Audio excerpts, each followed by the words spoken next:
Welcome learners, তোমাদের সকলকে শুভ্র খান YouTube চ্যানেলে স্বাগত। তোমরা অনেকেই জানো, হয়তো অনেকে হয়তো জানো না, যে আমরা পিওয়াইকিউর একটা নতুন সিরিজ শুরু করেছি। এবং সেখানে একদিন ডাব্লিউবিপির পিওয়াইকিউ, এবং একদিন আরআরবি এনটিপিসির পিওয়াইকিউ, এবং আরেকদিন মিক্সড বিভিন্ন পরীক্ষার যে পিওয়াইকিউ সেগুলো আলোচনা করছি।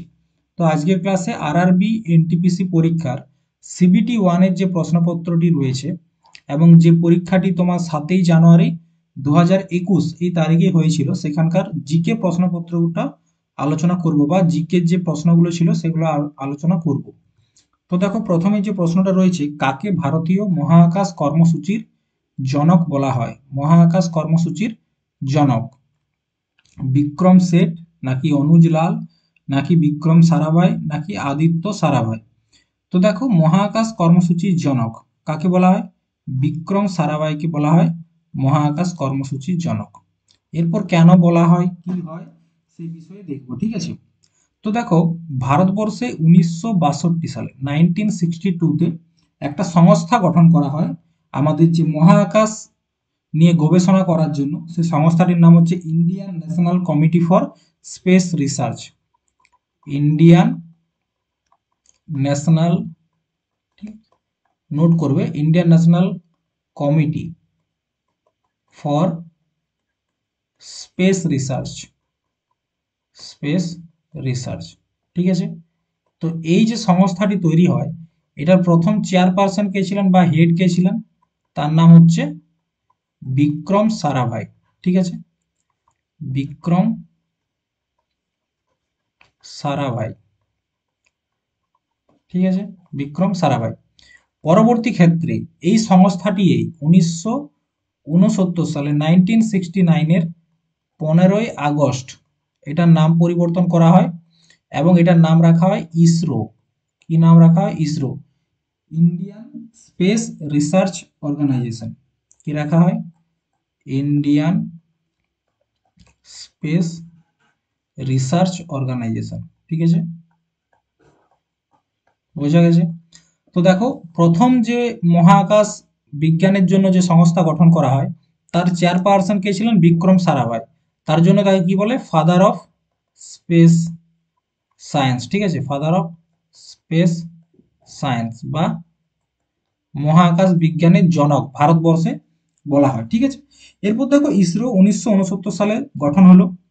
তখন ইসরোর চেয়ারপারসন কে ছিলেন? বিক্রম সারাভাই। কে ছিলেন? বিক্রম সারাভাই। এরপর দেখো, এই যে ইসরো, ইসরো সম্বন্ধে কয়েকটা তথ্য তোমাদেরকে জানতে হবে।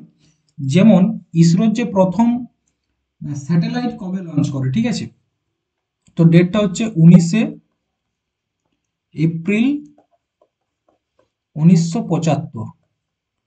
এই তারিখে ইউএসএসআর অর্থাৎ রাশিয়ার হেল্প নিয়ে একটা স্যাটেলাইট লঞ্চ করে। স্যাটেলাইটটার নাম হচ্ছে আর্যভট্ট। কি হচ্ছে? আর্যভট্ট। এটা হচ্ছে কি? ভারতের প্রথম স্যাটেলাইট, ঠিক আছে? ভারতের প্রথম স্যাটেলাইট কি? আর্যভট্ট। 19 এপ্রিল 1975 রাশিয়ার হেল্প নিয়ে লঞ্চ করা হয়। কোথা থেকে লঞ্চ করা হয়েছিল? ইউএসএসআর থেকে, বা সোভিয়েত সংঘ থেকে এটা লঞ্চ করা হয়, ঠিক আছে? এরপর দেখো, প্রথম চন্দ্রযান, ফার্স্ট চন্দ্রযান কবে করা হয়? ঠিক আছে, ফার্স্ট চন্দ্রযান 2008 সালে করা হয়। তখন ইসরোর চেয়ারপারসন কে ছিলেন? তখন ছিলেন জি মাধবন। কি নাম? জি মাধবন, ঠিক আছে? ইনি 2008 সালে ইসরোর চেয়ারপারসন ছিলেন যখন প্রথমবার চন্দ্রযান পাঠানো হয়, ঠিক আছে? এরপর দেখো, প্রথম চন্দ্রযান হলো। এরপর তোমরা জানো, রিসেন্ট কিছুদিন আগে থার্ড চন্দ্রযান যেটা সাকসেসফুল, ঠিক আছে? সেটা কবে লঞ্চ করা হয়েছিল? এটা লঞ্চ করা হয়েছিল 14ই জুলাই 2023 তারিখে, ঠিক আছে? 2023-এ। এবং মনে রাখবে, ভারতবর্ষ হচ্ছে একমাত্র দেশ যে কিনা চাঁদের, ঠিক আছে, কোন পোলে? সাউথ পোলে ল্যান্ড করতে পেরেছে। এখনো পর্যন্ত চাঁদে যেতে পেরেছে কটা দেশ? এখনো পর্যন্ত চাঁদে যেতে পেরেছে টোটাল 4টা দেশ। ঠিক আছে, 4টা দেশ কি কি? 4টা দেশ কি কি? একটা হচ্ছে ইউএসএসআর, একটা হচ্ছে আমেরিকা, একটা হচ্ছে চায়না, আর একটা হচ্ছে ইন্ডিয়া। ঠিক আছে, তো তার মধ্যে ইন্ডিয়া হচ্ছে একমাত্র দেশ যে কিনা চাঁদের সাউথ পোল, দক্ষিণ মেরুতে ল্যান্ড করতে পেরেছে, বাকি কেউ পারেনি। ঠিক আছে, এরপর দেখো ইসরোর বর্তমান হেড কে রয়েছে। ইসরোর বর্তমান হেড, তার নাম হচ্ছে এস সোমনাথ। ঠিক আছে, এবং চন্দ্রযান 3 সময় ইসরোর হেড কে ছিলেন? এস সোমনাথ। এস সোমনাথের একটা বই আছে লেখা, যেটা গুরুত্বপূর্ণ, সেটা হচ্ছে কি শের জিসনে চাঁদনি পিলি। বইটার নাম হচ্ছে শের জিসনে চাঁদনি পিলি, হিন্দিতে বই তো। ঠিক আছে, শের জিসনে চাঁদনি পিলি, বুঝা গেছে। এরপর দেখো আমাদের ইসরোর লঞ্চ স্টেশন, মানে যেখান থেকে উপগ্রহ বা স্যাটেলাইটকে পাঠায়, কটা লঞ্চ স্টেশন রয়েছে। ঠিক আছে, একটা রয়েছে অন্ধ্রপ্রদেশে, আর একটা রয়েছে কেরালাতে। ঠিক আছে, দুটাই গুরুত্বপূর্ণ। অন্ধ্রপ্রদেশের যে লঞ্চ স্টেশনটা রয়েছে তার নাম হচ্ছে সতীশ ধাওয়ান। ঠিক আছে, কি নাম? সতীশ ধাওয়ান। আর একটা হচ্ছে তোমার কেরালাতে, যেটার নাম হচ্ছে বিক্রম সারাভাই। ঠিক আছে, Vikram Sarabhai space centre, space centre. তো চন্দ্রযান 3টা কোথা থেকে লঞ্চ করা হয়েছিল? সেটা হচ্ছে সতীশ ধাওয়ান স্পেস সেন্টার থেকে। ঠিক আছে, চন্দ্রযান 3, বোঝা গেছে। নেক্সট দেখো, কোন পঞ্চবার্ষিকী পরিকল্পনায় ভারত মিশ্র অর্থনীতি বেছে নেয়? তো দেখো আমরা প্রথম দিন যখন আরআরবি এনটিপিসির একটা পিওয়াইকিউ করেছিলাম, সেখানেও পঞ্চবার্ষিকী পরিকল্পনা থেকে একটা প্রশ্ন এসেছিল, আজকেও এসেছে। এবং পঞ্চবার্ষিকী পরিকল্পনাটা হচ্ছে একটা গুরুত্বপূর্ণ টপিক, যেখান থেকে প্রত্যেকটা পরীক্ষাতে প্রশ্ন আসে। ঠিক আছে, তো মিশ্র অর্থনীতি, মিশ্র অর্থনীতি কি সেই বিষয়েও দেখব। তার আগে দেখো মিশ্র অর্থনীতি বেছে নিয়েছিল কোন পঞ্চবার্ষিকী পরিকল্পনায়? প্রথম পঞ্চবার্ষিকী পরিকল্পনা, নাকি দ্বিতীয়, নাকি তৃতীয়, নাকি চতুর্থ?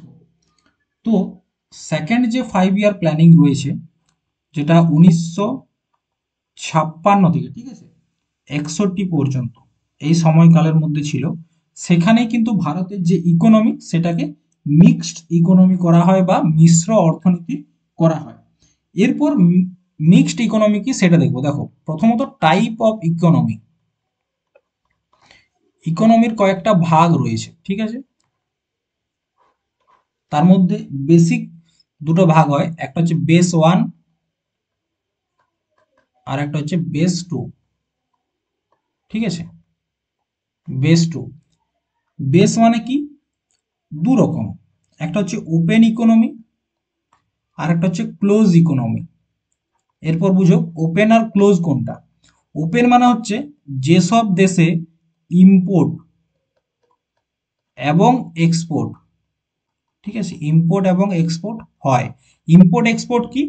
কোনো একটা জিনিস যদি আমাদের দেশে উৎপন্ন হয়, সেটা বাইরের দেশে যদি আমরা নিয়ে যাই বিক্রি করার জন্য, সেটা হচ্ছে এক্সপোর্ট, মানে আমাদের দেশ থেকে বাইরে পাঠাচ্ছি। আবার অন্য কোনো দেশের জিনিস যদি আমাদের দেশে নিয়ে আসি, সেটা হচ্ছে ইম্পোর্ট। যেমন আমরা হচ্ছে পেট্রোল বা পেট্রোলিয়াম কোথা থেকে নিয়ে আসি? রাশিয়ার থেকে নিই বা আরব কান্ট্রির থেকে নিই, তো সেখান থেকে আমরা কি করছি? ইম্পোর্ট করছি। এবং আমাদের যে ডাল, চাল, এগুলো কি করি? এক্সপোর্ট করি অন্যান্য দেশে। তো এটা হচ্ছে ইম্পোর্ট এবং এক্সপোর্ট। তো এটাকে বলা হচ্ছে ওপেন ইকোনমি। আবার কিছু কিছু দেশ আছে যারা ইম্পোর্ট বা এক্সপোর্ট করে না, সেটা হচ্ছে ক্লোজ ইকোনমি। বর্তমানে কোনো দেশেই কিন্তু ক্লোজ ইকোনমি নেই।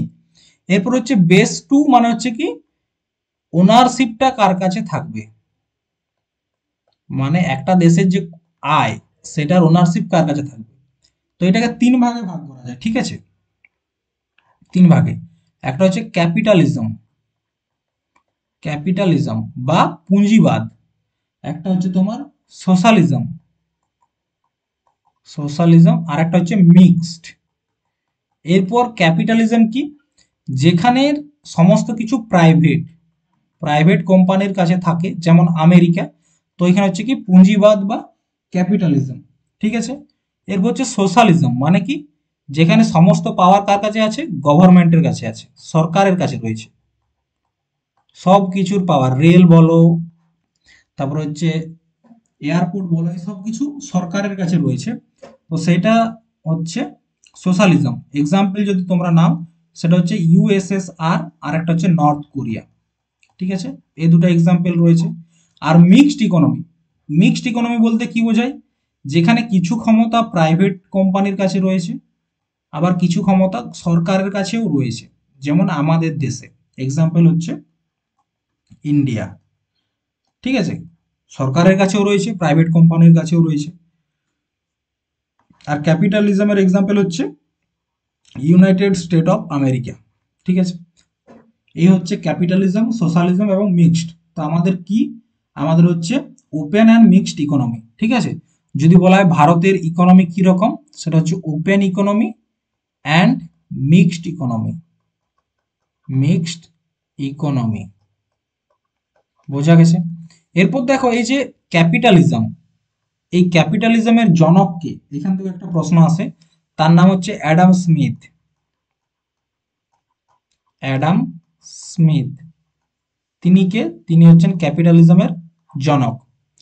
আচ্ছা, সোশ্যালিজম, ঠিক আছে, সমাজবাদ যেটাকে বলা হয়, তো তার জনক কে? তার জনক হচ্ছে কার্লস মার্ক, কার্লস মার্কস। ঠিক আছে, কার্লস মার্কস। এবং মিক্সড ইকোনমির জনক কে? তার নাম হচ্ছে কিনস। এখান থেকেও যেহেতু প্রশ্ন আসে, এটা একটু নোট করে নাও। বোঝা গেছে? এটা হলো ইকোনমির দিক থেকে। এরপর দেখো পঞ্চবার্ষিকী যে পরিকল্পনা থেকে এখানে প্রশ্নটা এসেছে, সেটাও গুরুত্বপূর্ণ। সেকেন্ড যে 5 ইয়ার প্ল্যানিং, ঠিক আছে, সেকেন্ড 5 ইয়ার প্ল্যানিং, প্রথমটা নিয়ে আগের দিন একটা ক্লাসে বলেছি, তো আজকে দেখো সেকেন্ড 5 ইয়ার প্ল্যানিং এ কি হয়েছে। 1956 থেকে 61 এখানে ইকোনমিটাকে মিক্সড ইকোনমি করা হলো। ঠিক আছে, এবং এই সময় তিনটা যে স্টিল প্ল্যান্ট সেটা গঠন করা হয়েছিল, এটা আগের ক্লাসে বলেছিলাম। এরপর দেখো থার্ড 5 ইয়ার প্ল্যানিং, 3 নম্বর 5 ইয়ার প্ল্যানিংটা 1961 থেকে 66 পর্যন্ত। তো এই সময় ভারতবর্ষে নানান ঘটনা ঘটে, যেমন 1962 সালে ভারতের উপর চীন আক্রমণ করে, চীনা অ্যাটাক। ঠিক আছে, বা চায়না অ্যাটাক অন ইন্ডিয়া 1962 সালে করে। আবার 1965 সালে 1965-এ ইন্ডিয়া এবং পাকিস্তানের যুদ্ধ হয়, ইন্ডিয়া পাকিস্তান যুদ্ধ 1965। আবার 1965 শেষ দিক এবং 66-তে সে সময় কি দেখা যায়, খরা দেখা যায়। তাহলে যে থার্ড 5 ইয়ার প্ল্যানিং, সেখানে নানা রকম ধরনের যে ঘটনা ঘটে, এগুলো হচ্ছে তার একটা এক্সাম্পল। এই থার্ড 5 ইয়ার প্ল্যানিং এর যে মডেলটা, এই মডেলটা কে বানিয়েছিল, তার নাম হচ্ছে সুখময় চক্রবর্তী। সুখময় চক্রবর্তী। ঠিক আছে, বুঝতে পেরেছ? তো এটা হলো থার্ড 5 ইয়ার প্ল্যানিং। এরপর দেখো ফোর্থ 5 ইয়ার প্ল্যানিং, 4 নাম্বার। তার আগে এই যে 3 এবং 4, এই 5 ইয়ার দুটো প্ল্যানিং এর মাঝে, যেহেতু থার্ড 5 ইয়ার প্ল্যানিং এর সময় নানা রকম অ্যাটেক বা খরা দেখা দিয়েছে, তার জন্য 3 বছরের প্ল্যান হলিডে নেওয়া হয়। ঠিক আছে, 3 বছরের প্ল্যান হলিডে নেওয়া হয়। কোথায়? এই 3 নাম্বার এবং 4 নাম্বার 5 ইয়ার প্ল্যানিং এর মাঝখানে। তো 4 নাম্বার যে 5 ইয়ার প্ল্যানিং, সেটা 3 বছর পর, মানে 1969-এ শুরু হয় এবং 74 পর্যন্ত চলে। ঠিক আছে, এটা ড্রাফট কে বানিয়েছিল? ড্রাফট বানিয়েছিল গডগিল। কে বানিয়েছিল? গডগিল ড্রাফট বানায়। ঠিক আছে, এই 4 নাম্বার যে 5 ইয়ার প্ল্যানিং রয়েছে, সেখানে একটা মোটো ছিল। মোটোটা কি? Growth with stability. ঠিক আছে, স্টেবিলিটি, গ্রোথ উইথ স্টেবিলিটি। তার মানে কি? মানে স্থায়িত্বের সাথে বৃদ্ধি, এইটা। ঠিক আছে, এই সময় সব থেকে ইম্পর্টেন্ট যে ঘটনাটি ঘটে, সেটা হচ্ছে কি, সেটা হচ্ছে 1969 সালে 14টা ব্যাংকে, ঠিক আছে, কি করা হয়, ন্যাশনালাইজেশন বা রাষ্ট্রীয়করণ করা হয়, সরকারি করা হয়। ঠিক আছে, 14টা ব্যাংকে। আর একটা জিনিস গুরুত্বপূর্ণ ঘটনা ঘটেছে, সেটা হচ্ছে 1974 সালে ভারতে প্রথমবার অ্যাটম বোম বা পরমাণু বোমের পরীক্ষা হয়, পরমাণু বোমার পরীক্ষা। ঠিক আছে, এবং সেই পরীক্ষাটার কি নাম ছিল? স্মাইলিং বুদ্ধা। কি নাম ছিল? স্মাইলিং বুদ্ধা। স্মাইলিং বুদ্ধা। ঠিক আছে, এটা ছিল কোড নাম। তো দেখো একটা প্রশ্ন থেকে তোমরা যদি দেখো কতগুলো প্রশ্ন কিন্তু হয়েছে। নেক্সট, ভারতের 3টি পর্যায়ে বিশিষ্ট পারমাণবিক শক্তি কর্মসূচি কে প্রতিষ্ঠা করেন? 3টি পর্যায় বিশিষ্ট যে পারমাণবিক শক্তির কর্মসূচি। প্রথমত এটা করার কারণ কি? এটা করার কারণ হচ্ছে কি, ভবিষ্যতে আমাদের যে এনার্জি, ঠিক আছে, আমাদের দেশ যতটা এনার্জি চায় সেই এনার্জি যাতে কমতি না হয় তার জন্যই কিন্তু এই পারমাণবিক শক্তির কর্মসূচি আনা হয়। তো এটা কে প্রতিষ্ঠা করেছিলেন? কে কস্তুরী রঙ্গন, নাকি বিক্রম সারাভাই, নাকি ডক্টর হোমি বাবা, নাকি এপিজে আব্দুল কালাম? তো দেখো এটা প্রতিষ্ঠা করেছিলেন কে? ডক্টর হোমি বাবা। ঠিক আছে, কে করেছিলেন? ডক্টর হোমি বাবা। ঠিক আছে, তিনি একজন কে? তিনি একজন সায়েন্টিস্ট বা ফিজিসিস্ট। ঠিক আছে, তিনি একটি সংস্থা গঠন করেছিলেন, তার নাম হচ্ছে tata institute of fundamental research. কি করেছিলেন? Tata institute of fundamental research. ঠিক আছে, ফান্ডামেন্টাল রিসার্চ। ঠিক আছে, এনার যে লক্ষ্য, জীবনে কি লক্ষ্য ছিল, এম কি ছিল? এম ছিল ইউরেনিয়াম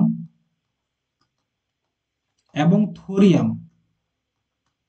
ঠিক আছে, এই দুটা এলিমেন্ট দিয়ে কি প্রচুর পরিমাণে এনার্জি তৈরি করা, যার ফলে আমাদের দেশের এনার্জি যাতে কোনোদিনও কম না হয়, মানে বিদ্যুৎ এনার্জির কথা বলা হয়েছে। ঠিক আছে, তো এরপর হচ্ছে এই হচ্ছে ডক্টর হোমি বাবা।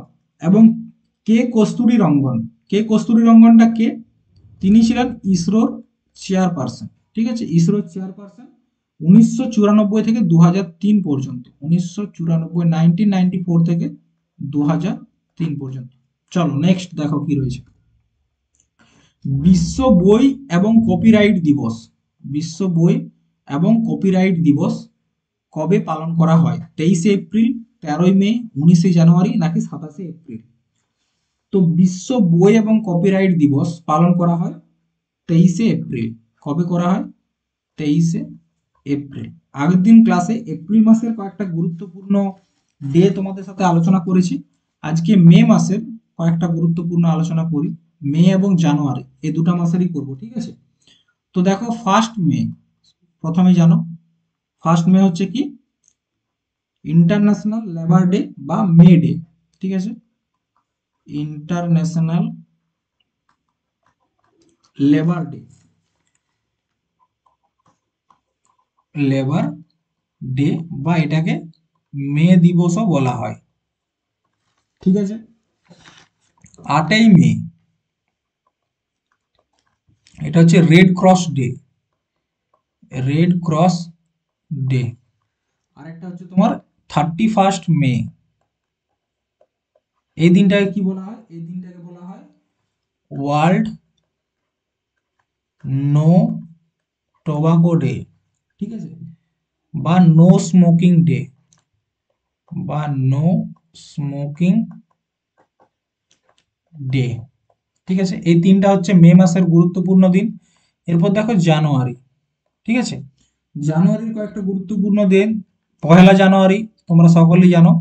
তো 9ই জানুয়ারি খুব গুরুত্বপূর্ণ, এই দিনটা হচ্ছে প্রবাসী ভারতীয় দিবস। প্রবাসী ভারতীয় দিবস কেন মানানো হয় বা কেন এটা উদযাপন করা হয়?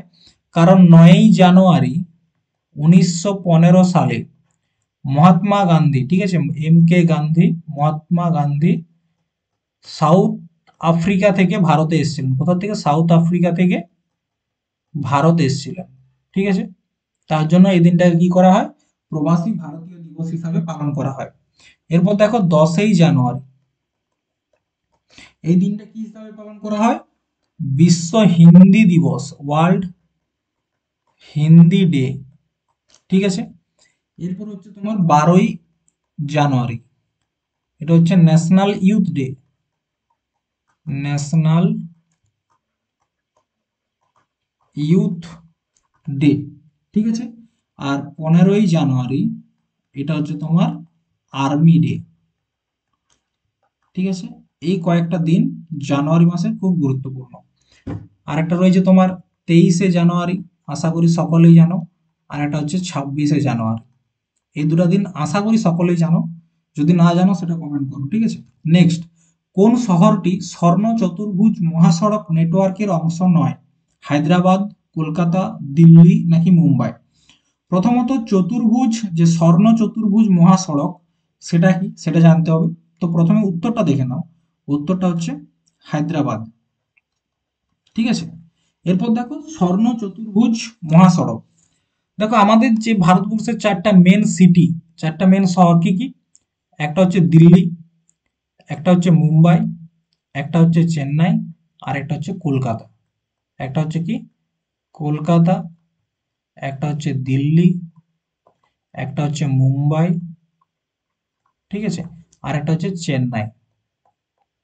তো এই চারটা শহরকে, চারটা হাইওয়ে কি করেছে, একে অপরকে কানেক্ট করেছে বা একে অপরের সাথে মানে জুড়ে দিয়েছে। যেমন দিল্লি থেকে মুম্বাইকে কানেক্ট করেছে কি, দিল্লি টু মুম্বাই হচ্ছে NH8, NH8, ঠিক আছে। এরপর দেখো দিল্লি থেকে কলকাতা বা কলকাতা টু দিল্লি, এটা কানেক্ট করেছে কে, NH2, ঠিক আছে, কলকাতা দিল্লিকে কানেক্ট করেছে। ঠিক সেরকম ভাবে চেন্নাই এবং কলকাতা এটাকে কানেক্ট করেছে কে, NH5, ন্যাশনাল হাইওয়ে 5। এবং মুম্বাই টু চেন্নাই এটাকে কানেক্ট করেছে কি, NH4, ঠিক আছে। তো দেখো এটা একটা চতুর্ভুজের মতন দেখাচ্ছে, তো এটাকে বলা হয় স্বর্ণালী চতুর্ভুজ বা স্বর্ণ চতুর্ভুজ।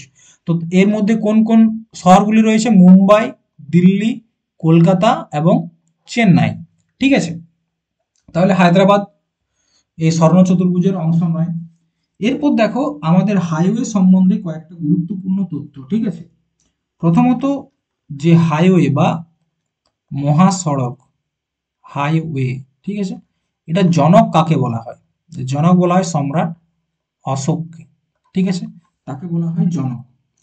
ভারতে বর্তমানে কতগুলি হাইওয়ে রয়েছে, ন্যাশনাল হাইওয়ে? সেটা হচ্ছে টোটাল সংখ্যা হচ্ছে 599টা, ঠিক আছে। সব থেকে লম্বা, লংগেস্ট হাইওয়ে কোনটা? সব থেকে লম্বা সেটা হচ্ছে NH44। কি নাম? NH44। এটা কোন দুটি শহরকে কানেক্ট করেছে? একদম তোমরা উত্তর দিকে চলে যাও, শ্রীনগর, শ্রীনগর থেকে কন্যাকুমারী, ঠিক আছে, কন্যাকুমারী, ঠিক আছে। এটা হচ্ছে সব থেকে লম্বা। আর সব থেকে শর্ট, যদি বলা সব থেকে ছোট, শর্টেস্ট, সব থেকে ছোট হচ্ছে NH118, NH118, বা এটার আরেকটা নাম আছে NH548, ঠিক আছে। এটা কোন জায়গায় রয়েছে? জামশেদপুর টু ঝাড়খণ্ড, জামশেদপুর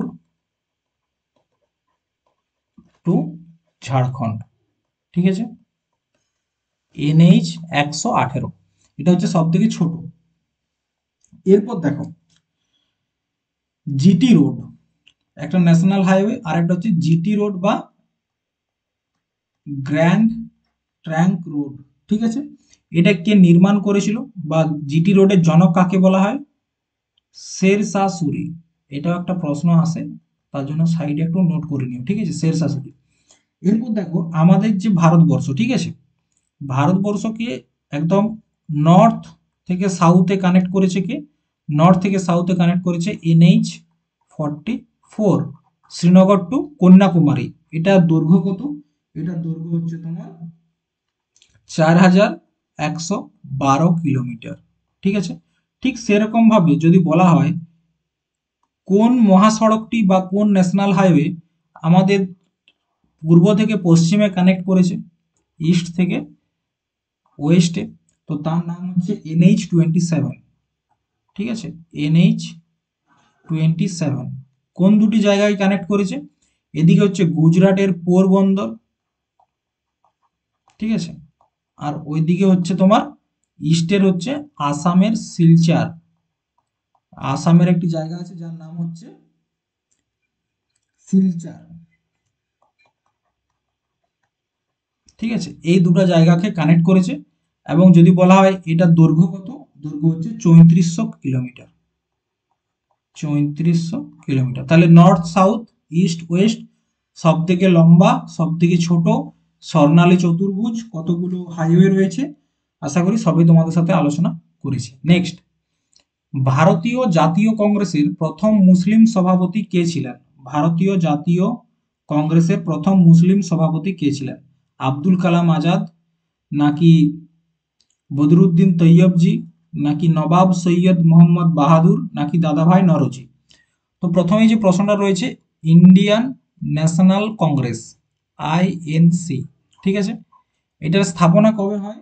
আইএনসি স্থাপনা হয়েছে 28শে ডিসেম্বর 1885। এই ডেটে আইএনসি স্থাপনা হয় এবং স্থাপনা কে করেছিলেন? এ ও হিউম, ঠিক আছে, এ ও হিউম এটার স্থাপনা করে। তো প্রথম মুসলিম সভাপতি কে ছিলেন? বদরুদ্দিন তৈয়বজি, ঠিক আছে। মনে রাখবে আইএনসির প্রতি বছর একটা করে কি হয়, সেশন চলে বা বৈঠক হয়, এবং সেই বৈঠকে এক একজন করে প্রেসিডেন্ট বা সভাপতি নিযুক্ত হয়। তো প্রথমবার যে বৈঠকটা হয়েছিল প্রথমবার, ঠিক আছে, সেটা হয়েছিল তোমার 1885 সালে। কোথায় হয়েছিল প্রথমবার? বোম্বেতে হয়েছিল। কোন জায়গায় হয়েছিল এটাও গুরুত্বপূর্ণ, বোম্বেতে হয়।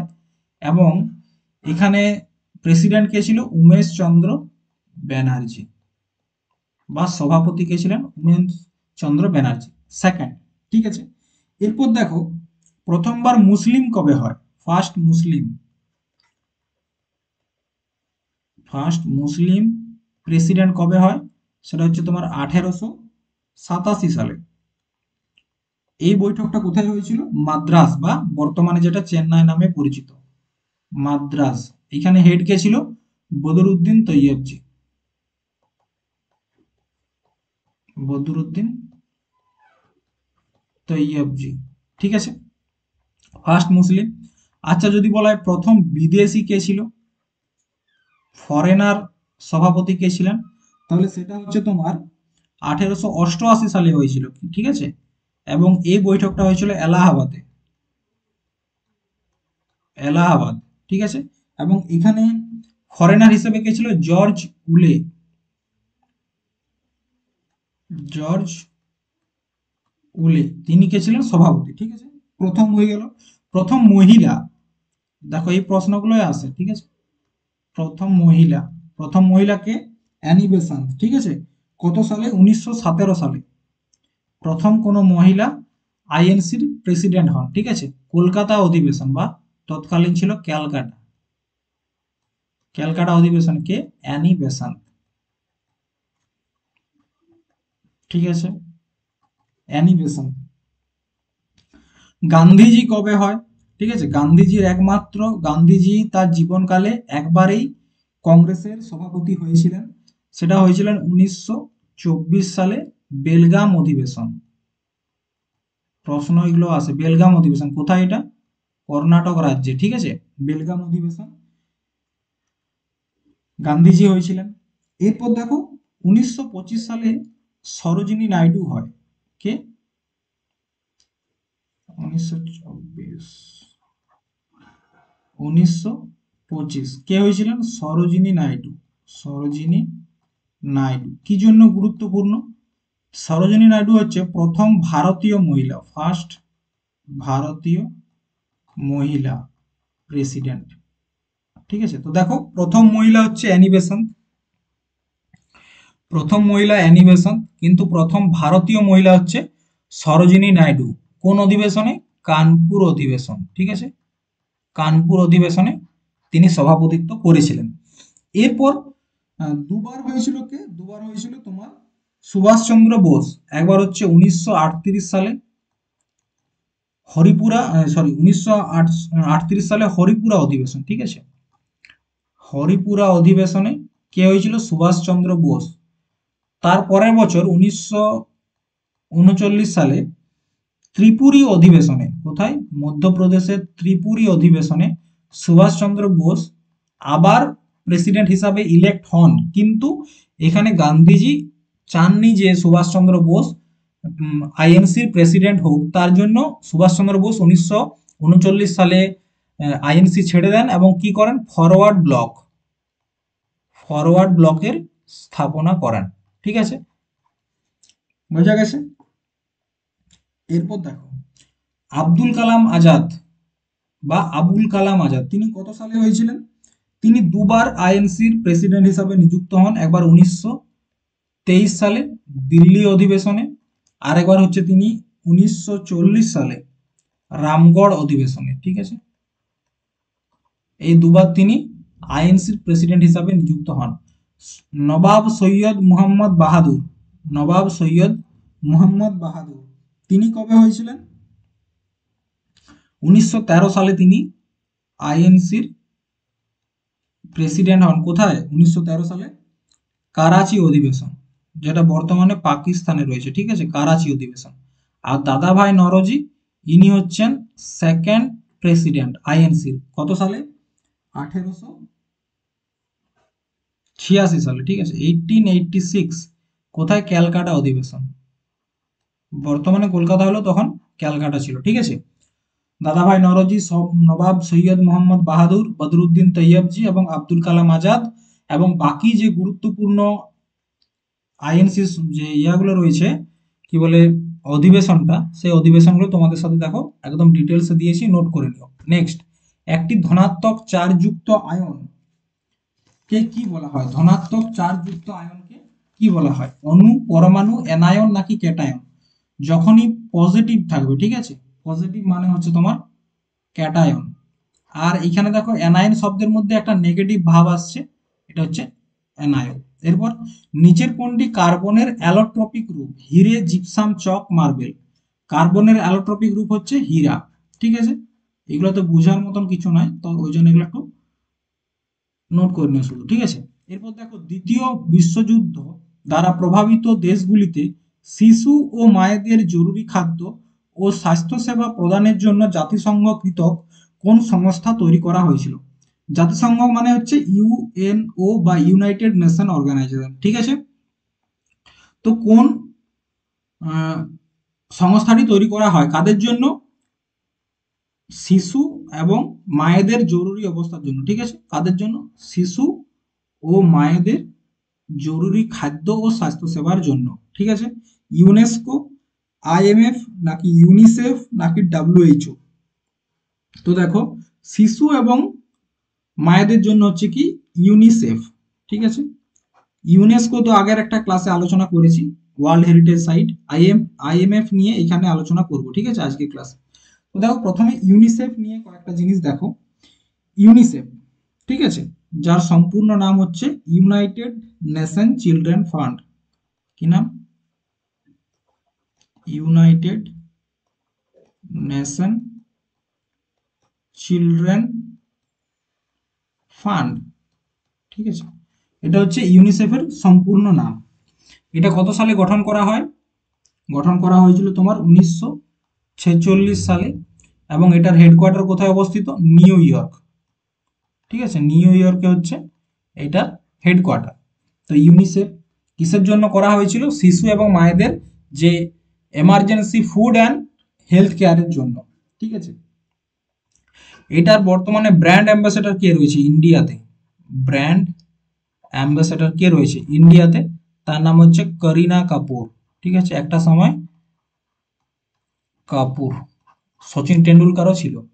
এরপর দেখো আইএমএফ, এটা নিয়ে আলোচনা করব। তো দেখো 1944 সালে, ঠিক আছে, 1944 সালে দুটা কি করা হয়? ফাইন্যান্সিয়াল অর্গানাইজেশন গঠন করা হয়। কি করা হয়? ফাইন্যান্সিয়াল অর্গানাইজেশন গঠন করা হয় দুটা। একটার নাম রাখা হয় আইএমএফ, আরেকটার নাম রাখা হয় ওয়ার্ল্ড ব্যাংক। ঠিক আছে, ওয়ার্ল্ড ব্যাংক। তো আইএমএফ কি? যারা শর্ট টার্ম লোন নেবে, ঠিক আছে, শর্ট টার্ম, কম দিনের জন্য, সেটা হচ্ছে আইএমএফ। এই দুটো সংস্থার এই স্থাপনা দিবস কবে? স্থাপনা দিবস হচ্ছে তোমার 1944। আর এই দুটার যে হেডকোয়ার্টারটা এখানে লিখছি, ঠিক আছে, সেটা হচ্ছে ওয়াশিংটন ডিসি। ওয়াশিংটন ডিসি, ঠিক আছে, হেডকোয়ার্টার। শর্ট টার্ম লোনের জন্য হচ্ছে আইএমএফ। মনে রাখবে কোনো দেশ যদি আইএমএফ থেকে লোন নেয় তার মানে বুঝতে হবে সে দেশের অর্থনীতি একেবারেই ভেঙে পড়েছে, ঠিক আছে। আইএমএফ হয়ে গেল। আইএমএফ এর বর্তমানে হেড কে রয়েছে, এটা একটা প্রশ্ন পড়ে যে বর্তমানে হেড কে রয়েছে বা প্রধান কে রয়েছে। তার নাম হচ্ছে ক্রিস্টালিনা জর্জিকা, ঠিক আছে, ক্রিস্টালিনা জর্জিভা। কি নাম, নোট করে নাও, ক্রিস্টালিনা জর্জিভা, ঠিক আছে। তিনি হচ্ছেন কে, আইএমএফ এর হেড। আইএমএফ এর বর্তমান মেম্বার কান্ট্রি কতগুলো, 191টা। কতগুলো, 191টা।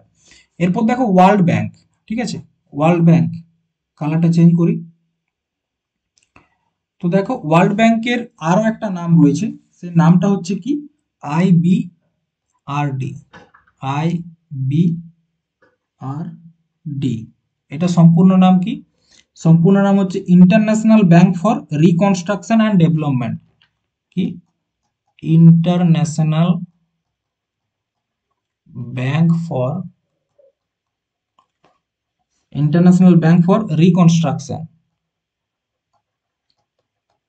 রিকনস্ট্রাকশন অ্যান্ড ডেভেলপমেন্ট, ঠিক আছে। তো এটা ফুল ফর্ম দেখেই বুঝতে পারছো যে এটার মেন কাজ কি, কোন দেশের রিকনস্ট্রাকশন বা ডেভেলপমেন্টের ক্ষেত্রে এরা লোন দেয়, ঠিক আছে, ওয়ার্ল্ড ব্যাংক লোন দেয়। এই ওয়ার্ল্ড ব্যাংকের বর্তমান হেড কে রয়েছে, বর্তমান হেড হচ্ছেন অজয় বাঙ্গা, অজয় বাঙ্গা, ঠিক আছে। এবং তোমরা যদি জিডি 2024-এর প্রশ্ন দেখো তো সেখানে দেখতে পারবে একটা প্রশ্ন এসেছিল যে অজয় বাঙ্গা ওয়ার্ল্ড ব্যাংকের কততম প্রধান। তো সেটা নোট করবে, সেটা হচ্ছে 14তম প্রধান। কততম, 14তম প্রধান, ঠিক আছে। এটা হয়ে গেল ওয়ার্ল্ড ব্যাংক, বুঝা গেছে। চলো নেক্সট। আর ডাব্লিউএইচও যেটা রয়ে গেছে সেটা আরেকটা কোনো ক্লাসে ডাব্লিউএইচও কে নিয়ে আলোচনা করব, ঠিক আছে। নেক্সট, ভারত সরকার কৃতক নিম্নলিখিত কোন আবাসন প্রকল্পটি প্রধানমন্ত্রী গ্রামীণ আবাস যোজনায় পুনর্গঠিত হয়েছে? জহর গ্রাম সমৃদ্ধি যোজনা, নাকি ইন্দিরা আবাস যোজনা, দীনদয়াল অন্তোদয় যোজনা, নাকি রাজীব আবাস যোজনা? তো দেখো ইন্দিরা গান্ধী বা ইন্দিরা আবাস যোজনা নামে যে প্রকল্পটি ছিল সেটার বর্তমানে নাম পরিবর্তন করে কি করা হয়েছে, সেটার নাম পরিবর্তন করে করা হয়েছে প্রধানমন্ত্রী গ্রামীণ আবাস যোজনা। কি করা হয়েছে, প্রধানমন্ত্রী গ্রামীণ আবাস যোজনা, ঠিক আছে। এটা হচ্ছে কি বর্তমান নাম। তো ইন্দিরা গান্ধী বা ইন্দিরা আবাস যোজনা এটা কত সালে লঞ্চ করা হয়েছিল? ইন্দিরা আবাস যে যোজনা সেটা 1985 সাল, 1985 এবং 86 এই সময় লঞ্চ করা হয়। এবং এটার নাম পরিবর্তন করা হয় কবে, 2015-তে, ঠিক আছে। কবে, 2015-তে এটা নাম পরিবর্তন করে কে, প্রধানমন্ত্রী নরেন্দ্র মোদী। দেখো বর্তমানে কেন্দ্র সরকারের কয়েকটি গুরুত্বপূর্ণ কি চলছে, যোজনা চলছে, তার মধ্যে একটা হচ্ছে মুদ্রা যোজনা, মুদ্রা যোজনা। আরেকটা কি, প্রধানমন্ত্রী হ্যাঁ, প্রধানমন্ত্রী সম্মান নিধি যোজনা। গ্রামের দিকে দেখবে সবাই শুনতে পাবে প্রধানমন্ত্রী সম্মান নিধি যোজনাটা লিখছি না, ঠিক আছে, যোজনা তোমরা অ্যাড করে নিও। আরেকটা হচ্ছে অটল পেনশন যোজনা, অটল পেনশন যোজনা। আরেকটা হচ্ছে কি, আরেকটা হচ্ছে তোমার মেক ইন ইন্ডিয়া, সব থেকে গুরুত্বপূর্ণ, make in India, make in India. 2014 সালে এটা চালু হয়েছে, কিসের জন্য চালু করেছিল, ভারতের যারা স্টার্ট আপ করছে তাদের প্রমোশনের জন্য, ঠিক আছে, মেক ইন ইন্ডিয়া। নেক্সট, বিশ্বের ব্যস্ততম সমুদ্রপথ কোনটি? উত্তর প্রশান্ত মহাসাগরীয় সমুদ্রপথ, দক্ষিণ প্রশান্ত মহাসাগরীয় রুট, উত্তর আটলান্টিক সমুদ্র রুট, নাকি কেপ অফ গুড হোপ? ঠিক আছে। তো দেখো বিশ্বের ব্যস্ততম যে সমুদ্র পথ সেটা হচ্ছে কি নর্থ আটলান্টিক ওশিয়ান বা উত্তর আটলান্টিক সমুদ্র রুট, কোনটা? সেটা হচ্ছে কি নর্থ আটলান্টিক সমুদ্র রুট বা সি রুট। ঠিক আছে, এটা হচ্ছে ব্যস্ততম রুট। কারণটা কি দেখো, এদিকে ম্যাপটা যেটা রয়েছে এটা হচ্ছে কি নর্থ আটলান্টিক ওশিয়ান। দেখো এদিকে রয়েছে কি নর্থ আমেরিকা, সাউথ আমেরিকা, এদিকে রয়েছে তোমার ইউরোপ, ঠিক আছে, আর এদিকে রয়েছে কি আফ্রিকা।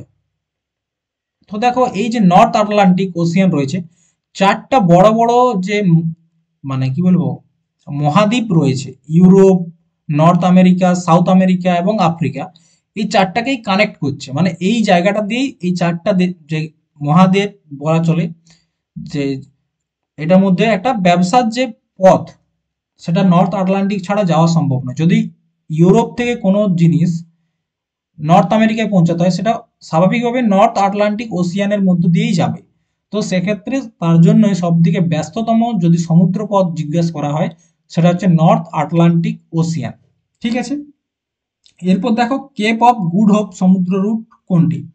প্রথমত বলে রাখি কেপ অফ গুড হোপ কোনটা। দেখবে সাউথ আফ্রিকায়, আফ্রিকার যদি ম্যাপটা দেখো, সাউথ আফ্রিকার একদম নিচের দিকে একটা জায়গা রয়েছে, তার নাম হচ্ছে কেপ অফ গুড হোপ। তো প্রথমবার যখন পর্তুগালিরা আসে, ঠিক আছে, তখন তারা ইন্ডিয়া আসতে পারেনি, বরং সাউথ আফ্রিকার ওই জায়গাটি পর্যন্ত এসেছিল এবং তারা মনে করেছিল যে এরপর হয়তো ভারতে যাওয়া সম্ভব। তার জন্য ওই জায়গাটার নাম দিয়েছিল কেপ অফ গুড হোপ। ঠিক আছে, নেক্সট, ভারত কবে প্রথম পরমাণু বোমার পরীক্ষা চালায়? ফার্স্ট অ্যাটম বুম এক্সপেরিমেন্ট, পরমাণু পরীক্ষা কবে হয়েছিল? 1981, 1969, 1976 নাকি 1974? তো প্রথম যে পরমাণু পরীক্ষা সেটা হয়েছিল 1974 সালে। ঠিক আছে, কোথায় হয়েছিল? পোখরান, রাজস্থানের পোখরানে হয়েছিল। এবং এই যে অপারেশনটা ছিল, এটার নাম কি ছিল? নাম ছিল স্মাইলিং বুদ্ধা। কি নাম ছিল? স্মাইলিং বুদ্ধা। ঠিক আছে, এটা ছিল কোড নাম। পরবর্তী ক্ষেত্রে 1998 সালে, সরি 1998, সেই সময় একসাথে 5টা পরমাণু বোমার পরীক্ষা চালানো হয় এবং এই মিশনটার নাম দিয়েছিল অপারেশন শক্তি। অপারেশন শক্তি। এবং এই অপারেশনটা যখন সাকসেসফুল হয়, তখন অটল বিহারী বাজপেয়ী ভারতের প্রধানমন্ত্রী ছিলেন, বাজপেয়ী। ঠিক আছে, তিনি একটা উক্তি দিয়েছিলেন যেটা পরীক্ষায় খুব পড়ে, সেটা হচ্ছে কি জয় জওয়ান জয় কিষান জয় বিজ্ঞান। কি দিয়েছিলেন? জয় জওয়ান জয় কিষান জয় বিজ্ঞান। ঠিক আছে, এই উক্তিটা তিনি দিয়েছিলেন। বোঝা গেছে? আচ্ছা, এই যে পরমাণু বোমা, এটা আবিষ্কার কে করেছিল? তার নাম হচ্ছে J Robert Oppenheimer. J Robert Oppenheimer. Oppenheimer, ঠিক আছে। তো তিনি হচ্ছেন পরমাণু পরীক্ষা বা পরমাণুর জনক। এনাকে নিয়ে একটা সিনেমাও আছে এবং যেটা 2023 সালে অস্কার পুরস্কারও জিতেছে। ঠিক আছে, তো এখনো পর্যন্ত পরমাণু বোমা পৃথিবীর একটা দেশের উপরই ফেলা হয়েছে এবং পরপর দুবার ফেলা হয়েছে। সেটা হচ্ছে 1945 সালে, 1945-এ। ঠিক আছে, কে ফেলেছিল? আমেরিকা ফেলেছিল। কার উপর? জাপানের উপর। ঠিক আছে, আমেরিকা জাপানের উপর ফেলেছিল। একটা হচ্ছে 6 আগস্ট, আর একটা হচ্ছে 9 আগস্ট। এই দুদিন দুটা পরমাণু বোমা আমেরিকা জাপানের উপর ফেলে। প্রথমটা কোথায় ফেলেছিল? হিরোসীমা। হিরোসীমা। এবং সেকেন্ডেরটা নাগাসাকি। এবং এই দুটা বোমার দুটা নামও ছিল। হিরোসীমাতে যেটা ফেলেছিল তার নাম হচ্ছে লিটল বয়। কি নাম? Little boy. এবং নাগাসাকিতে যেটা ফেলেছিল তার নাম হচ্ছে ফ্যাট ম্যান। কি নাম? Fat man. ঠিক আছে, এই হচ্ছে ব্যাপার। নেক্সট, নিচের কোনটি কম্পিউটার কম্পোনেন্ট নয়, মানে কম্পিউটারের সাথে যুক্ত নয়? কোনটা? মেমোরি, সিপিইউ, এএলইউ নাকি পেপার? তো অপশন দেখেই বুঝতে পারছো যে পেপার কম্পিউটারের সাথে যুক্ত নয়, পেপার আমরা হাতে লিখি। কম্পিউটার একটা ডিজিটাল মেশিন, ঠিক আছে। মেমোরি স্বাভাবিকভাবে কম্পিউটার, মোবাইল সবকিছুর সাথে যুক্ত। সিপিইউ, যার সম্পূর্ণ নাম হচ্ছে কি সেন্ট্রাল প্রসেসিং ইউনিট। কি নাম? Central processing unit. এরপর দেখো এই যে সেন্ট্রাল প্রসেসিং ইউনিট রয়েছে, এটাকে কি বলা হয় জানো? বা সিপিইউ কে বলা হয় brain of computer. Brain of computer, ঠিক আছে। কারণটা কি? আমাদের ব্রেন যেমন সমস্ত সিগন্যাল আমাদের বিভিন্ন অঙ্গ প্রত্যঙ্গে পাঠায়, ঠিক সেরকম ভাবে সিপিইউ কি করে? বিভিন্ন ইনফরমেশন কম্পিউটারের বিভিন্ন জায়গায় পৌঁছায় সিপিইউ, তার জন্য তাকে কি বলা হয়? Brain of computer. আর এএলইউ, এটারও একটা সম্পূর্ণ নাম আছে, সেটা হচ্ছে কি arithmetic logic unit. Arithmetic logic unit, ঠিক আছে। কি বলা হচ্ছে? অ্যারিথমেটিক লজিক ইউনিট, ঠিক আছে। এটার মাধ্যমে কি করা হয়? এটার মাধ্যমে পূর্ণ সংখ্যার যে গণনা, পূর্ণ সংখ্যার সংখ্যার গণনা করা হয়। বোঝা গেছে? নেক্সট, পরিবেশ ও বনের প্রেক্ষাপটে ডাব্লিউসিসিবি বলতে কি বোঝো? ডাব্লিউসিসিবি মানে এনভায়রনমেন্টের দিক থেকে ডাব্লিউসিসিবি বলতে কি বোঝায়? ঠিক আছে। ওয়ার্ল্ড কনজারভেশন কন্ট্রোল ব্যুরো, নাকি ওয়ার্ল্ড ক্রাইম কন্ট্রোল ব্যুরো, নাকি ওয়াইল্ড লাইফ কন্ট্রোল ব্যুরো, নাকি wild life conservation control bureau? তো ডাব্লিউসিসিবি বলতে বোঝায় wild life crime control bureau. কি বোঝায়? Wild life crime control bureau, ঠিক আছে। দেখো এখান থেকে বিশেষ কিছু নোট করার নেই, একটা জিনিস মনে রাখবে, সেটা হচ্ছে 5ই জুন এই দিনটা কি হিসাবে পালন করা হয়? এই দিনটা ওয়ার্ল্ড এনভায়রনমেন্ট ডে হিসাবে পালন করা হয়।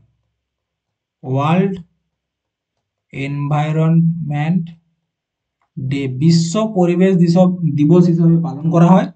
এবং 22শে এপ্রিল বিশ্ব পৃথিবী দিবস, ওয়ার্ল্ড আর্থ ডে, ঠিক আছে, বিশ্ব পরিবেশ দিবস হিসাবে পালন করা হয়। নেক্সট, জনগণনা অনুযায়ী 2011-তে ভারতের সবচেয়ে জনবহুল রাজ্য কোনটা? জনগণনা অত্যন্ত গুরুত্বপূর্ণ একটা বিষয়, এখান থেকে প্রশ্ন আসে। সেন্সাস, আমাদের লাস্ট যে সেন্সাস হয় সেটা 2011 সালে হয়েছিল, তারপর থেকে হয়নি। 2021-এ হওয়ার কথা ছিল, কোভিডের জন্য হয়নি। 2026 সালে জনগণনা হবে এরকম একটা এখন খবর পাওয়া গেছে, ঠিক আছে। তো সব থেকে জনবহুল রাজ্য কোনটা? পশ্চিমবঙ্গ, তামিলনাড়ু, অন্ধ্রপ্রদেশ, নাকি উত্তরপ্রদেশ? তো 2011 যে সেন্সাস সেই অনুযায়ী ইউপি বা উত্তরপ্রদেশ হচ্ছে সব থেকে জনবহুল একটা রাজ্য। তো দেখো এই বিষয়ে জানার আগে আমাদেরকে জনগণনা বিষয়ে সম্বন্ধে কয়েকটা জিনিস জানতে হবে। তো প্রথমবার যে জনগণনা, ফার্স্ট জনগণনা, ঠিক আছে, ফার্স্ট জনগণনা কবে হয়েছিল জানো? প্রথমবার হয়েছিল তোমার 1872 সালে। 1872 সালে। এবং এটা কে করেছিল? তৎকালীন ভাইসরয় লর্ড মায়ো, ঠিক আছে, তিনি করেছিলেন। এরপর বৈজ্ঞানিকভাবে এবং প্রতি 10 বছর অন্তর যে জনগণনা সেটা প্রচলন হয় 1881 সালে। এবং এটা কে করেছিল? লর্ড রিপন। কে করেছিল? রিপন, তিনি এটা চালু করেন, ঠিক আছে। কিসের জন্য? যে প্রতি 10 বছর অন্তর, 10 বছর অন্তর জনগণনা হবে। তো এই যে প্রথম জনগণনা হয়, সেই জনগণনার প্রথম আয়ুক্ত কি? মানে কোনো একটা কাজ করতে গেলে তো কেউ একজন মুখ্য থাকে, হেড থাকে। তো প্রথম জনগণনার আয়ুক্ত ছিল ডাব্লিউসি প্লাউডেন। কে ছিলেন? ডাব্লিউসি প্লাউডেন, ঠিক আছে। এটা হচ্ছে প্রথমবার যে জনগণনা সেটা। এরপর দেখো 1872 থেকে, যেহেতু এটা প্রথম জনগণনা, থেকে 2011 টোটাল কতগুলো জনগণনা হয়েছে? টোটাল 15টা, মাঝে কিছুবার বাদ গেছে। এবং 2011 জনগণনা হচ্ছে 15তম। ঠিক আছে, 2026-এ যেটা হবে সেটা হবে 16তম। ঠিক আছে, জনগণনা। এবং 2011 হচ্ছে স্বতন্ত্র ভারতের 7তম, স্বতন্ত্র ভারতের, স্বতন্ত্র ভারতের 7th সেন্সাস। ঠিক আছে, এই কয়েকটা বেসিক জিনিস নোট করে রাখো। এরপর দেখো 2011 যে সেন্সাস, এই 2011 সেন্সাসে ভারতের যে পপুলেশন বা জনসংখ্যা সেটা কত ছিল? 121.09 কোটি। এবং এটা 2024-এ এসে কত দাঁড়িয়েছে জানো? 2024-এ আজকের দিনের জনগণনা হচ্ছে তোমার 145 কোটির কাছাকাছি, 145 সিআর এর কাছাকাছি। ঠিক আছে, 145 কোটির কাছাকাছি। ঠিক আছে, এবং 2011 যে সেন্সাস হয়েছিল সেই সেন্সাসের মোটো বা যদি বলা হয় একটা স্লোগান, ঠিক আছে, স্লোগানটা কি ছিল? স্লোগানটা ছিল hour census our future, hour census our future. এটা ছিল স্লোগান। ঠিক আছে, আমাদের ফিউচার যে কিরকম ভাবে বাড়ছে, করোনাতে এত মানুষ মরেছে কিন্তু তবু আমাদের দেশে জনগণের যে বৃদ্ধি পার্সেন্টেজ হার সব থেকে বেশি, 121 কোটির থেকে 2024-এ এসে দাঁড়াইছে 145 কোটি, প্রায় 20 কোটির উপরে বৃদ্ধি। ঠিক আছে, 10 বছর 12 বছর। এরপর দেখো 2023-এ কত ছিল? 142 কোটি, 2024-এ 145 কোটি। মানে বুঝতে পারছো, প্রায় 3 কোটি এক বছর বৃদ্ধি পেয়েছে লাস্ট এক বছর। এবং 2011 যে সেন্সাস, সেখানে হেড বা যাকে বলা হয় জনগণনা আয়ুক্ত, তিনি কে ছিলেন? তার নাম হচ্ছে সি চন্দ্রমৌলি, সি চন্দ্রমৌলি। ঠিক আছে, এরপর কয়েকটা নাম্বারের দিকে একটু নজর দিই। সব থেকে বেশি জনসংখ্যা 2011 যে সেন্সাস সেই অনুযায়ী হচ্ছে ইউপি। ইউপির জনসংখ্যা হচ্ছে 19.98 কোটি। ঠিক আছে, তারপর হচ্ছে কি? তারপর হচ্ছে বিহার।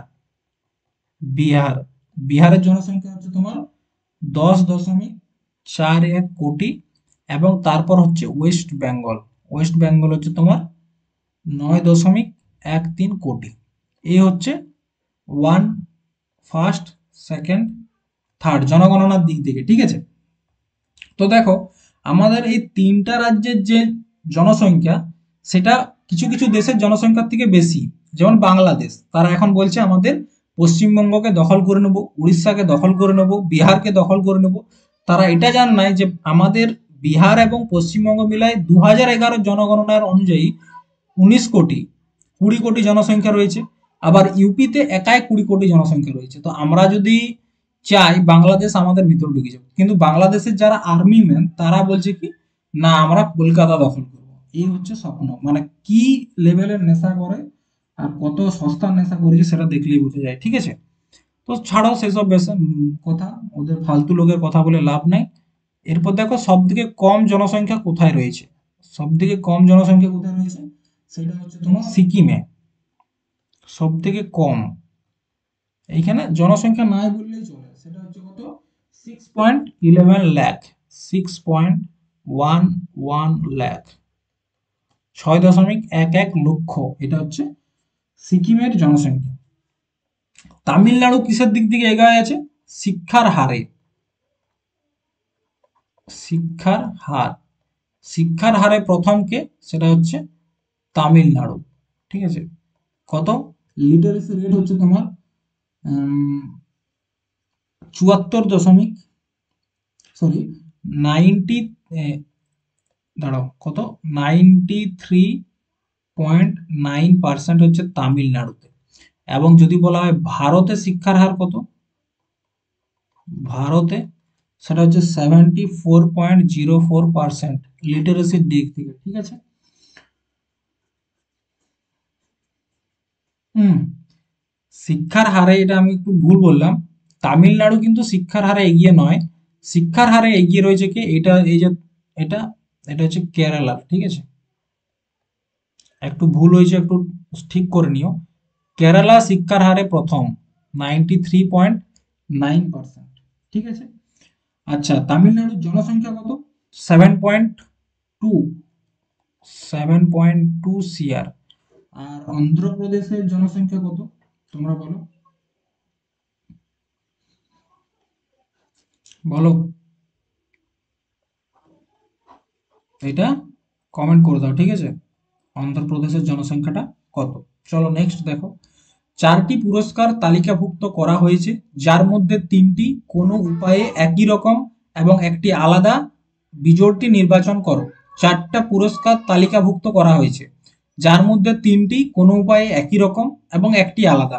তো কোনটা আলাদা সেটা খুঁজতে বলেছে। পদ্মশ্রী, পরমবীর চক্র, পদ্মভূষণ নাকি পদ্মবিভূষণ? তো দেখো এখানে যেটা আলাদা সেটা হচ্ছে কি পরমবীর চক্র। ঠিক আছে, পরমবীর চক্র কিসের জন্য দেওয়া হয়? সাহসের জন্য দেওয়া হয়। তো প্রথমত মনে রাখবে আমাদের যে ইন্ডিয়াতে ভারতবর্ষের ন্যাশনাল অ্যাওয়ার্ড, ঠিক আছে, ন্যাশনাল অ্যাওয়ার্ড অনেকগুলো আছে, তার মধ্যে প্রধান দুটা কি? একটা হচ্ছে পদ্ম পুরস্কার, ঠিক আছে, এটা সিভিলিয়ানদের দেওয়া হয়। আর একটা হচ্ছে বীরতা পুরস্কার। বীরতা বীরতা পুরস্কারটা কি? যারা নিজেদের বীরত্বের জন্য পুরস্কার পায়, বিশেষ করে আর্মি ম্যানরা পায়। ঠিক আছে। এই পদ্ম পুরস্কার হচ্ছে টোটাল চারটা।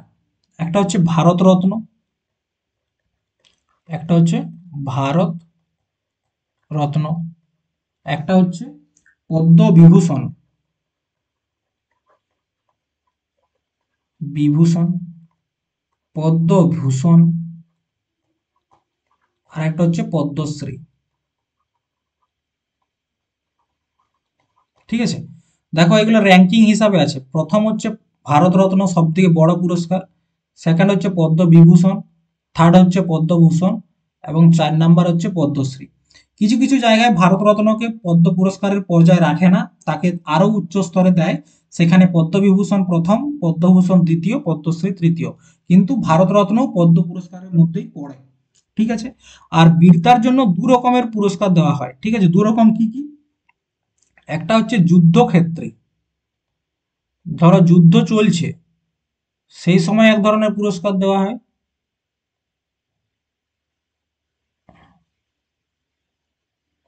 যুদ্ধে একটা দেওয়া হয়। আর একটা হচ্ছে তোমার শান্তিকালে। শান্তিকালে মানে যখন যুদ্ধ চলছে না। যুদ্ধের সময় তিনটা পুরস্কার দেওয়া হয়, সেটাও র্যাঙ্কিং হিসাবে সাজাচ্ছি। প্রথমে হচ্ছে পরমবীর চক্র, পরমবীর চক্র, ঠিক আছে। সেকেন্ড হচ্ছে মহাবীর চক্র, মহাবীর চক্র। আর 3 নম্বরে হচ্ছে তোমার বীর চক্র। এইগুলো হচ্ছে যুদ্ধের সময় দেওয়া হয়। আর শান্তিকালে কি কি দেওয়া হয়? একটা হচ্ছে অশোক চক্র, ঠিক আছে। দুই, কীর্তি চক্র, ভালো কাজ করলে দেয়। আর একটা হচ্ছে তোমার শৌর্য চক্র। এই টোটাল 6 ধরনের বীরত্বের জন্য পুরস্কার দেওয়া হয়, একটা শান্তিকালে, একটা যুদ্ধের সময়। তো পরমবীর চক্র হচ্ছে কি যুদ্ধের সময় একটা মেডেল বা কি বলবো সম্মান। তো প্রথমবার যিনি পরমবীর চক্র পেয়েছিলেন তার নাম হচ্ছে মেজর সোমনাথ শর্মা। কি নাম? মেজর সোমনাথ শর্মা। ঠিক আছে, তিনি প্রথমবার পরমবীর চক্র পেয়েছিলেন। তাহলে উত্তর পেয়ে গেছো, সব পেয়ে গেছো। এরপর দেখো একটা বেসিক জিনিস, 2024 সালের ভারতরত্ন প্রাপক পরীক্ষায় আসবে। ঠিক আছে, 2024-এ কারা কারা ভারতরত্ন পেয়েছে? টোটাল 5 জন ভারতরত্ন পেয়েছে। তার মধ্যে একজনকার নাম কি? একজনকার নাম হচ্ছে কর্পূরী ঠাকুর। এটা এসএসসি এমটিএস 2024 সেই পরীক্ষায় এসেছিল। ঠিক আছে, কর্পূরী ঠাকুর। ক্লার্কশিপ পরীক্ষাতেও এসেছে কর্পূরী ঠাকুরের নাম। আরেকজন হচ্ছে লাল কৃষ্ণ আডবাণী, লাল কৃষ্ণ আডবাণী। আর কে রয়েছে? আর রয়েছে M S Swaminathan, M S Swaminathan. M S Swaminathan কে? ভারতে সবুজ বিপ্লবের জনক এম এস স্বামীনাথন। আরেকজন হচ্ছে চৌধুরী চরণ সিং, চৌধুরী চরণ সিং, আর একজন হচ্ছেন কে, পিভি নরসিম্হা রাও, পিভি নরসিম্হা রাও। তো দেখো, এই পুরস্কার সম্বন্ধে পড়ার অনেক কিছু আছে। স্ট্র্যাটেজিকের মানে তোমরা যদি বলো যে পরীক্ষায় কোন জায়গা থেকে হুবহু কমন পাওয়া যায়, ঠিক আছে, সেটা হচ্ছে স্ট্র্যাটেজিকে। স্ট্র্যাটেজিকে তোমরা যদি ঠিকঠাকভাবে পড়তে পারো, একদম স্ট্র্যাটেজিকে থেকে হুবহু কমন আসে। তো তোমরা যদি কেউ স্ট্র্যাটেজিকে পড়তে চাও, সেটা কিন্তু কমেন্ট করে জানাবে, ঠিক আছে, তাহলে স্ট্র্যাটেজিকের ক্লাস করানো হবে। নেক্সট, কোন ধরনের দূষণ শ্বাসযন্ত্রের সাথে সম্পর্কিত এবং বিভিন্ন রোগ সৃষ্টি করে? শ্বাসযন্ত্রে, রেসপিরেটরি সিস্টেমে শব্দ দূষণ, ভূমি দূষণ, বায়ু দূষণ নাকি জল দূষণ? তো দেখো, আমাদের যে শ্বাসযন্ত্রের সাথে যুক্ত সেটা হচ্ছে কি, সেটা হচ্ছে বায়ু দূষণ, ঠিক আছে, সেটা হচ্ছে বায়ু দূষণ। এই বায়ু দূষণের মাধ্যমে বিভিন্ন রেসপিরেটরি বা আমাদের শ্বাসযন্ত্রে রোগ হয়, যেমন একটা হচ্ছে সিওপিডি। আশা করি নাম অনেকে শুনবে, যারা সিগারেট খায়, বিড়ি খায়, তাদের ক্ষেত্রে বোঝা, তারা জানবে হয়তো সিওপিডি, ঠিক আছে। সিওপিডি কি? ক্রনিক অবস্ট্রাকটিভ পালমোনারি ডিজিজ, এটা একটা রেসপিরেটরি ডিজিজ, মানে শ্বাসযন্ত্রের রোগ। আর কি হয়? আস্থমা হয়, অ্যাস্থেমা যেটাকে বলা হয় সেটা হয়। লাং ক্যান্সার হয়, লাং ক্যান্সার হয়। তাছাড়া আমাদের স্কিনেরও অনেক সময় ক্ষতি হয়, ঠিক আছে। শব্দ দূষণের মাধ্যমে কি হয়? আমরা শুনতে কম পাই, আমাদের শোনার দিক থেকে হয়। আর জলের দূষণের ফলে অনেকগুলো রোগ হয়, যেমন একটা হচ্ছে কলেরা। কলেরা কিসে হয়? জলের দোষে হয়। তারপর হচ্ছে ডায়রিয়া, ডায়রিয়া। তাছাড়া hepatitis A, hepatitis A, hepatitis B কিন্তু নয়, হ্যাপাটাইটিস এ। তাছাড়া হচ্ছে টাইফয়েড, আর একটা হচ্ছে পোলিও। এই পোলিও রোগটা জলের মাধ্যমে কি হয় জানো? সংক্রমণ হয়, সংক্রামিত হয়, ঠিক আছে। নেক্সট দেখো, 1920 থেকে 22 সালে অসহযোগ আন্দোলনে কে নেতৃত্ব দেন? মহাত্মা গান্ধী, জওহরলাল নেহরু, সুভাষচন্দ্র বসু, মতিলাল নেহরু। অসহযোগ আন্দোলন কে? মহাত্মা গান্ধী, সকলে জানো আশা করি। এবং 1922 সালে চৌরি চৌরার ঘটনার ফলে, চৌরি চৌরার ঘটনার ফলে তিনি কি করেছিলেন? এই অসহযোগ আন্দোলনকে সমাপ্ত করেছিলেন, ঠিক আছে। তো দেখো, আজকে এই পর্যন্তই। তোমাদের সাথে অনেকগুলো জিকে প্রশ্ন আলোচনা করলাম এবং প্রত্যেকটা ডিটেলস এর সাথে আলোচনা করেছি, ঠিক আছে। মানে তোমরা যদি ডিটেলস এর দিকে যাও, তাহলে যদি আজকে 30টা প্রশ্ন করি, তো 30 × 3 মানে প্রায় 90টা মতো জিকে প্রশ্ন তোমাদের সাথে আলোচনা করা হয়েছে। তো পরের দিন আরো একটা পিওয়াইকিউ সেট নিয়ে তোমাদের সাথে আলোচনা করব। পরের দিন হয়তো এসএসসি এমটিএস পরীক্ষার একটা সেট নিয়ে আলোচনা করব, ঠিক আছে। আজকে এই পর্যন্তই। থ্যাংক ইউ, ধন্যবাদ, জয় হিন্দ, জয় ভারত, বাই।